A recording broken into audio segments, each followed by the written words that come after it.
वेदप्रिये वेदवेदान्तर्गतवासिनी जनप्रिये जगत्कल्याणकारके कदम्बवनवासिनी कात्यायनी कनकाम्बरधरे कनकदुर्गे तव सुप्रभातम्।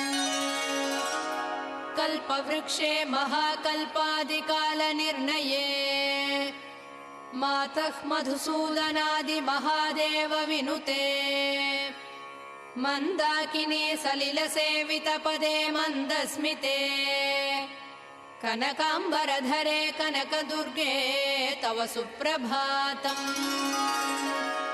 शिववामभागे शिवे शैवेतरसेवितपदे विजयदुर्गे महादुर्गे हे जगन्मातृके जगदाम्बिके जाह्नवी सखी